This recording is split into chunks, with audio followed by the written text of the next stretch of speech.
Située à une distance de 270 km au nord de Dakar, à l'embouchure du fleuve Sénégal, la région de Saint-Louis est l'une des zones les plus densément peuplées du Sénégal, avec une population de plus de 250 000 habitants dans la seule ville de Saint-Louis.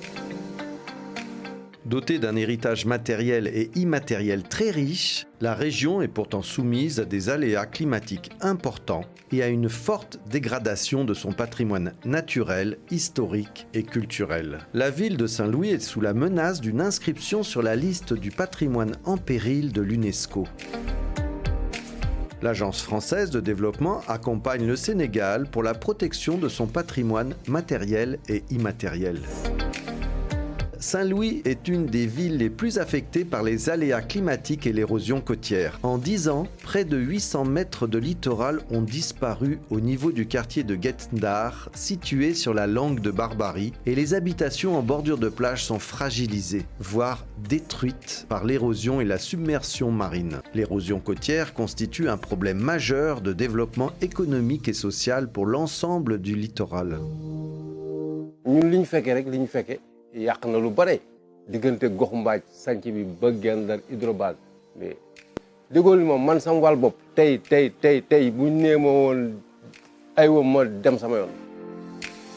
Le gouvernement sénégalais s'est engagé à apporter différentes solutions à court, moyen et long terme pour protéger la population et les biens des quartiers de Saint-Louis directement menacés par l'avancée de la mer. Pour répondre à la première phase d'urgence, l'Agence française de développement accompagne le Sénégal à travers la mise en œuvre d'un projet de lutte contre l'érosion côtière. Le projet, qui s'élève à 16 millions d'euros, vise à construire une digue pour protéger les habitations et les populations qui y vivent. La construction de la digue est primordiale en ce sens qu'elle permet de stopper l'évolution du trait de côte, mais aussi de protéger de manière urgente les populations qui sont installées le long de la langue de Barbarie. Les travaux consistent à la construction d'une digue de 2175 mètres linéaires, donc avec une largeur de 14 mètres et une hauteur de 6 mètres. Ouvrage bi am na njëriñ loolu parce que jàpp nañ ni bu fekkoon nekk na fi avant géej gi di ñëw mën naa wax ni tey mën naa ba ñàkk man sama waajur. En plus de la construction de l'infrastructure de protection, ce projet d'urgence permet de préparer l'avenir via la mise en œuvre d'activités basées sur la sensibilisation des élus locaux et de la population aux risques côtiers et au suivi scientifique des impacts de l'ouvrage. Le volet suivi scientifique du projet est confié à un consortium composé de l'Institut de recherche pour le développement, de l'Université Gaston Berger de Saint-Louis et de l'Université Cheikh Anta Diop de Dakar. Ce suivi scientifique permettra d'améliorer les connaissances sur l'érosion du littoral et la langue de Barbarie. D'autres mesures complémentaires au projet seront mises en œuvre. Elles auront pour objectif de relocaliser les habitants directement impactés par l'érosion côtière et viseront à mettre en œuvre une gestion intégrée des risques côtiers avec des mesures additionnelles de protection. En plus d'un environnement naturel unique, le patrimoine historique exceptionnel de l'île Saint-Louis et de sa région constitue également un véritable atout pour le développement du tourisme et l'amélioration de la situation économique et sociale de la zone. Le patrimoine urbain se dégrade toutefois rapidement et n'est pas suffisamment valorisé malgré les efforts entrepris. Afin d'accompagner la prise en compte de cette problématique, qui figure comme une priorité du gouvernement sénégalais dans son plan Sénégal émergent, l'Agence française de développement finance le programme de développement touristique de Saint-Louis.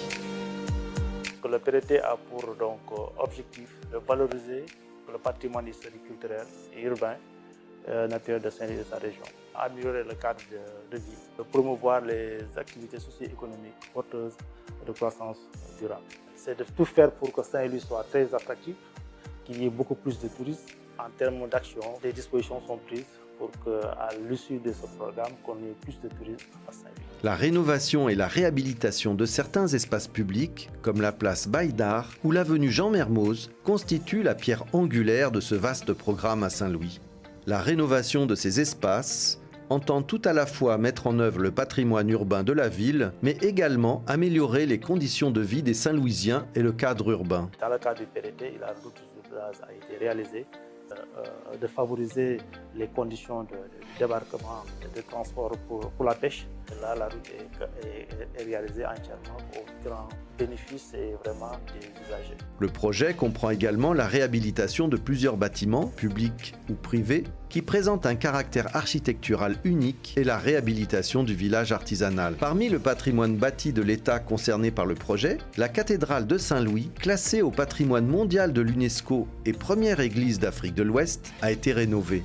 La Maison du patrimoine le sera également et pourra devenir à terme un tiers-lieu d'accueil pour les artisans et pour les acteurs du tourisme. La rénovation d'une trentaine d'habitations privées permettra d'améliorer les conditions de vie des habitants tout en protégeant et valorisant le patrimoine historique et culturel de la ville et en favorisant le développement économique et la création d'emplois.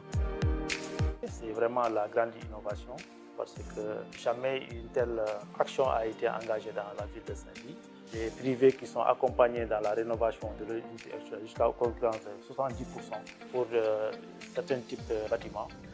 Pour les façades, ils sont accompagnés jusqu'à 90%.